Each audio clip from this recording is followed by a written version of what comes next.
Hello everyone, so I thought I would make a quick video on this unusual Black & Decker canister vacuum that I picked up off of Marketplace about a week ago. I'm actually hopefully going to be selling it later today because I really don't have much of a use for it, but I've never seen one before, so I wanted to make sure that I could have this for record keeping purposes, just because who knows, I might never see one again. So according to a few people online, these were sold probably about 10 or 11 years ago, around 2009, 2010. They sold them at Best Buy. It looks like they sold them at Maynard's and Walmart as well. So they were sold at a few different retailers. I looked up online. There is a online copy of the owner's manual available, but there's not a lot of parts available. The pre-motor filter is pretty much NLA, no longer available. I did find a HEPA filter, but it was expensive. It was like almost $40, and I'm sure after taxes and shipping, it would probably be closer to $50.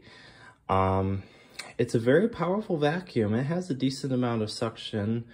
My guess is it might have been originally intended for the European market, since it says 1400 watts. It's completely held together by Torx screws. The HEPA filter housing is actually enclosed by 2 screws, so I actually had to get a Torx screw to get the HEPA filter out. And the filter was falling apart. It choked itself out with carbon dust, so I made a new HEPA filter for it out of some HEPA bag material. The pre-motor filter wasn't too bad. I did wash it. It will never come to a completely white color ever again.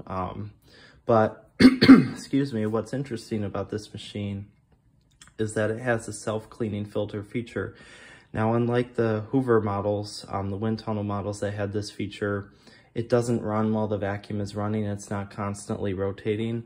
You have to press a button after the vacuum is switched off for it to work, and it's this button right here. It runs for 10 seconds.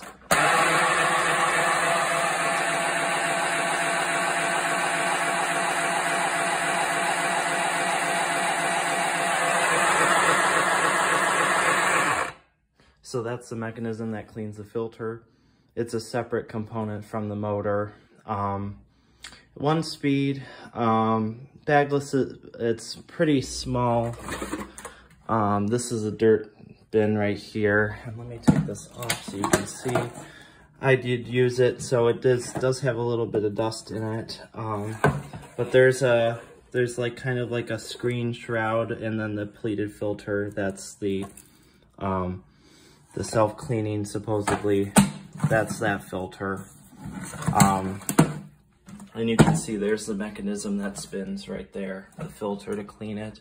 There's this little mesh electrostatic pre-motor filter, and this just clips back into place.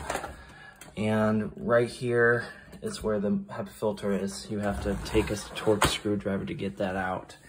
It's fairly heavy, I'm not gonna lie. For a plastic backless vacuum, it's probably almost 20 pounds.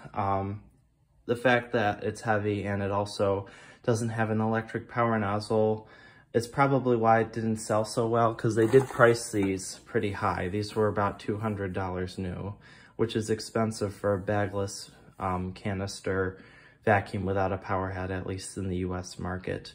But I'll give it a run quick. I'm trying to think if there's anything else that should be noted about this machine. It's very unusual. It has this floor/rug tool, turbo tool, and this is the turbine nozzle that's just air driven, which works all right. The bearings are a little bit worn in it, which you'll be able to hear when I turn it on, because it makes a little bit of a racket. Double telescoping one though. This extends as well as the lower piece. They both extend, so that's an interesting feature. It also originally would have come with a crevice tool and a dusting brush, which I don't have for the machine, but I'll demonstrate its power. It has a soft start motor.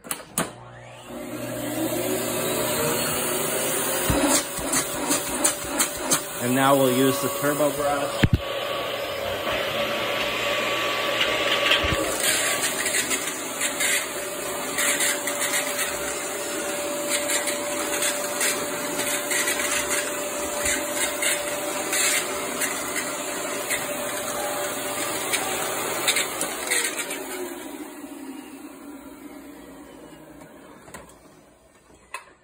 So that is the Black & Decker HEPA 1400 watt cyclonic. I think that the mechanism for the self-cleaning filter might be on its way out, but the vacuum motor itself still runs pretty smooth. It's got a carrying handle right there. That's nice too. So interesting vacuum. Not anything I have a real use for, but I just thought it would be neat to do a video on.